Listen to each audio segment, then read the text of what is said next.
Sinema hii. In what will be his first ever run for president, Deputy President William Ruto's first tough assignment will be that of picking his running mate. What kind of person will Deputy President William Ruto be looking for? Do we foresee a woman VP? Do we foresee a member of the youth? You want a running mate who understands the whole metrics of the party, appreciates the amount of load we all have to carry, and knowledge, of what the job entails. And it is not an easy decision to make, and it is not a decision that can be made by an individual. Of course, I will have the final say, but there will be a consultative process. It is open to young people, it's open to women, it's open to men. We will just choose the best amongst them. And even if we choose one, it's not be one as against the other. Then there is the nightmare of party primaries, that assured headache in Kenya's election calendar. Will his UDA party do it any differently from, say, Jubilee Party, whose nominations in 2017 were clouded in controversy? DP Ruto was at the heart of those nominations and stood accused by aspirants who felt the exercise had a predetermined outcome. Wale wengi ambao walikuwa wanasema Jubilee nomination haikufanyika vizuri, wengi wao walienda kurun as independents. Did they succeed? Nobody succeeded, right?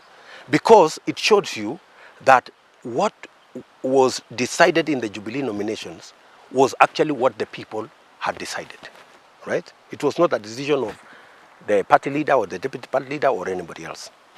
And I went and took charge of the Jubilee nominations once there was a problem. Kwa sababu tulifanya makosa, tukadelegate. Rais akiwa party leader na mimi nikiwa deputy wake, tukaambia ofisi ifanye hiyo kazi so that sisi tujiondoe. Lakini that will never happen again, because the delegation ya kudelegate hii mambo ya nominations kwa watu wengine isiwe direct kwa party leadership, it was done against my advice. Mimi nilikuwa nimesema the only sure way is for us to be in charge of the program ourselves.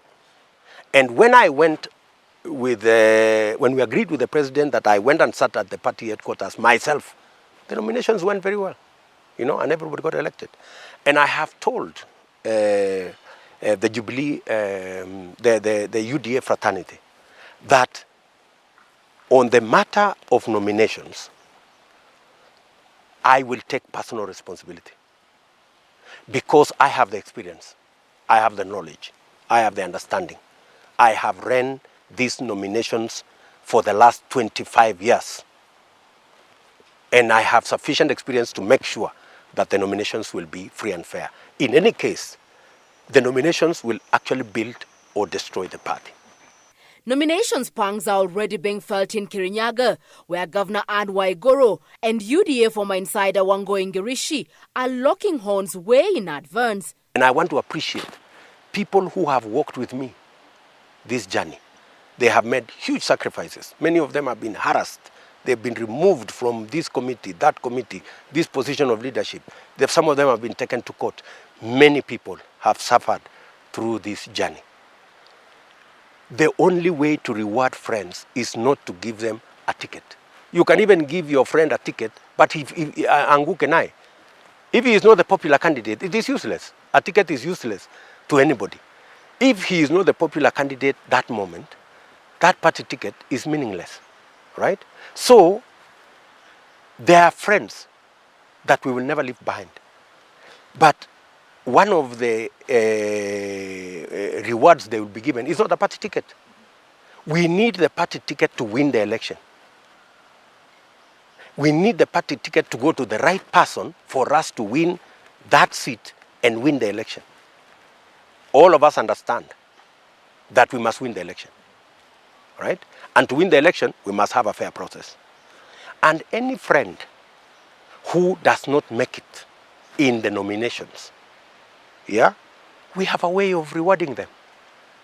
I have a track record of not leaving my friends behind. The DP continues to face criticism of a dismissive stance on coalitions and alliances. DP Ruto is seen to have rubbed the wrong way not just other party leaders, but also presumptive allies. Ukiuliza Mwangi Kiunjuri, ukimuuliza Moses Kuria, hakuna mtu nimemwambia wewe ili ufanye kazi na mimi lazima ufunge chama yako. Lakini mimi niko na sababu ya kujenga chama ya UDA kama chama ya kitaifa. You know? Ile mambo ambayo siwezi kukubali ni kwamba nikuwe na urafiki na wewe alafu uniambie hapa huwezi kuendesha mambo ya chama ya UDA. Ati uende tuweke mpaka. Ati kona hii ni chama yangu, wewe. UDA is a national party. Ni chama ya kitaifa. Hata wakati mimi naongea na Musalia Mudavadi, vile namuuliza, in that same meeting, mimi natangaza na promote chama ya UDA. Pale Mbale, outside Musalia's house. Mimi nawaambia watu, chama ambayo itatengeneza serikali kwa mapenzi ya Mungu, na mimi na warai muingie kwa chama, ni chama ya UDA. Ujasikia nikienda kumwambia ati waingie kwa chama ya ANC ati ndio wakuje UDA, hapana. So wale wote ambao tutashirikiana na wao, unajua mahali shida iko ni kwa sababu watu wengi wanataka kutuambia ya kwamba tunataka tufanye kazi na nyinyi, lakini tuwe na mpaka. Nyinyi hamwezi kuweka candidate hapa, hamwezi kuweka candidate hapo. Shida ya mpango kama hiyo ni kwamba sisi tuko na chama ya kitaifa, na hatuwezi kufungia wanachama wetu katika kila sehemu ya Kenya wasimame kama wanachama wa UDA na wapiganie kiti chochote kama chama ya UDA. Kama wale wanataka tushirikiane na wao, hawana shida na chama ya UDA kusimamisha watu ambao wanatafuta kura sehemu zote za Kenya. We have no problem with discussing with anybody mambo ya kuungana na kutengeneza serikali mwaka ujao. DP Ruto is also walking into the new year and the 2022 elections with the potentials of political consequences of his broken relationship with President Uhuru Kenyatta. But the Deputy President is still painting a rosy picture of their one-time blossoming bromance. Rais hata mbali na hii matokodhanio mingi hapa ni rafiki yangu. You know, mbali na hii mambo yote hapa bado ni rafiki yangu. Na mimi na rais hatushindani. Yeah? Mimi nashindana na hawa wengine hawa. Na unajua wengi wao wa hawa ambao wangeshindana na mimi hawataki kushindana na mimi directly. Wanaenda kujificha nyuma ya rais. Watu hawa wanaenda kujificha nyuma ya rais. Unajua sisi ni watu ya handshake, sijui nini, wanakwama huko nyuma. Then there is talk of the so-called deep state, code words for powerful civil servants controlling the levels of state power that include intelligence, security, and state logistics. But DP Ruto, who is publicly understood to have broken ranks with some of the establishment players, says deep state will not determine the outcome of the election. Mbali na hiyo fununu ya kusema unajua William Ruto ni mtu wa makasiriko, ni kwa sababu wameshindwa na ile mambo yote wamekuwa wakisema. You know? Si unajua Waweru walikuwa wanatangaza William Ruto hawezi kufika kwa ballot. Si walikuwa wanatangaza? Haya, miaka ikaenda, handshake. Hawawezi, hakuna vile unaweza kushindana na serikali. Tuliwashinda Msambweni, hatukuwashinda. Tuliwashinda Juja, tuliwashinda Kiambaa. Walikuwa wanatuambia. Sasa wamehamisha tena.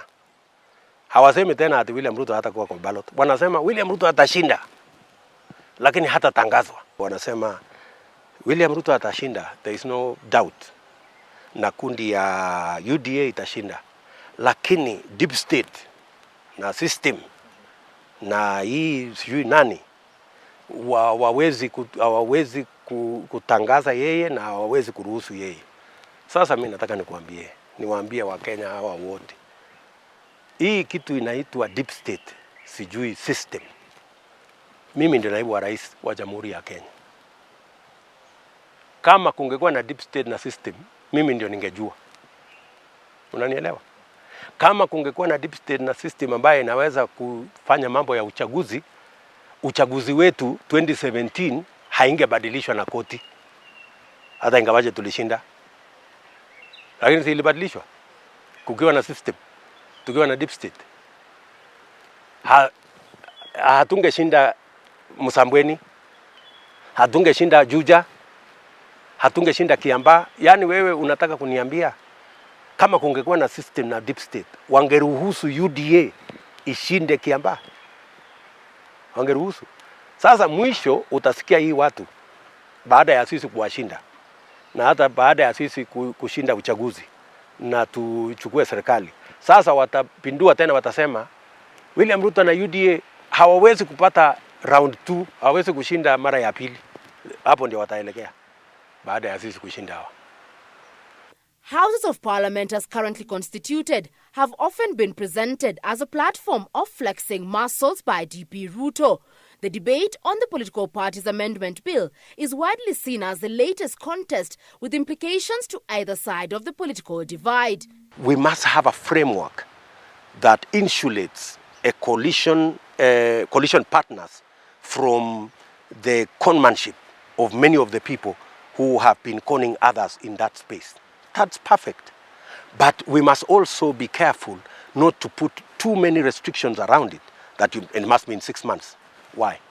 It must be in 3 months. Why? What about even having a post-election coalition? The law must be flexible enough to make it practical, because you could agree with some people before the elections. You could agree with some people post-election. So the law must be sufficiently must have sufficient provisions to provide for the best case scenario. No issue with whatever provisions that are being put in place, but we must not have an imperial registrar of political parties that decides where you belong to a party. Already there are too many Kenyans who are complaining they have been put in parties they never applied for, they never belonged. So do you want a situation where one person decides whether you belong to this party or the other party? No. I think the organization of members should be left to political parties. The choice to belong to a political party should be left to every individual. We must stop this practice that tunatengeneza chama kama matatu ya kutumia kufikia uchaguzi hiyo ingine, unaenda unatengeneza chama ingine, unasonga to the next election. We must stop that. We must stop. Parties must be built on the basis of ideology. People must know UDA stands for bottom up.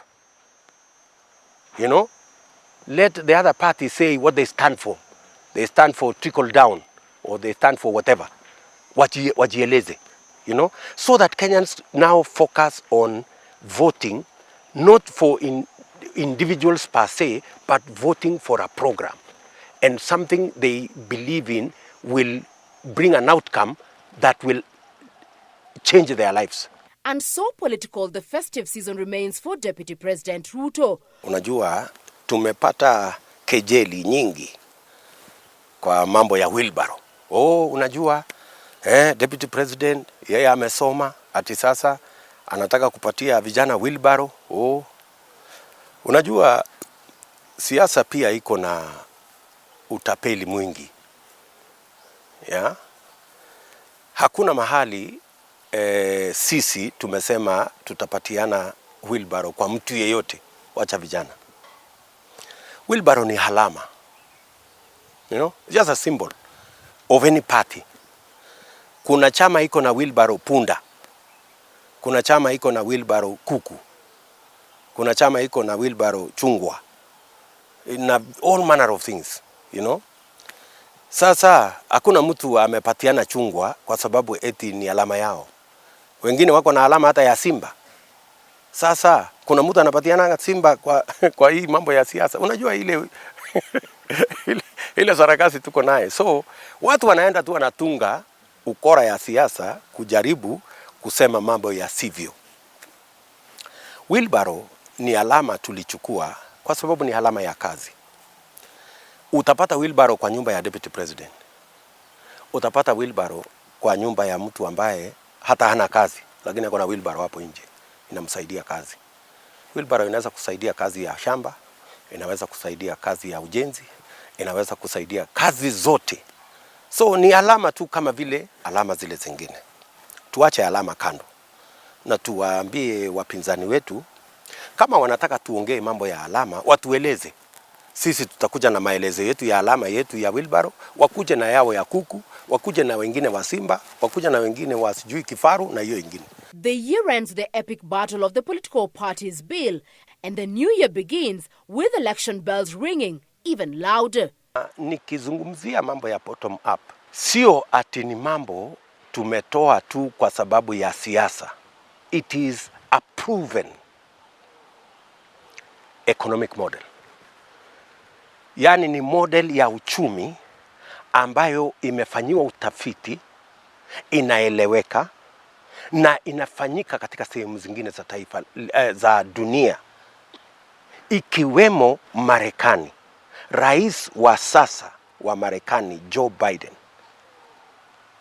mfumo wake wa uchumi ni kama huu wangu wa uchumi. Yeye anasema mfumo wake ni bottom up, middle out. Yetu ni bottom up. Unasikia my friend? Kwa sababu hatujajenga the middle class ya kutosha ndio tuweze kubeba ile uchumi ambao uko juu. Chemutai Goin, Citizen TV.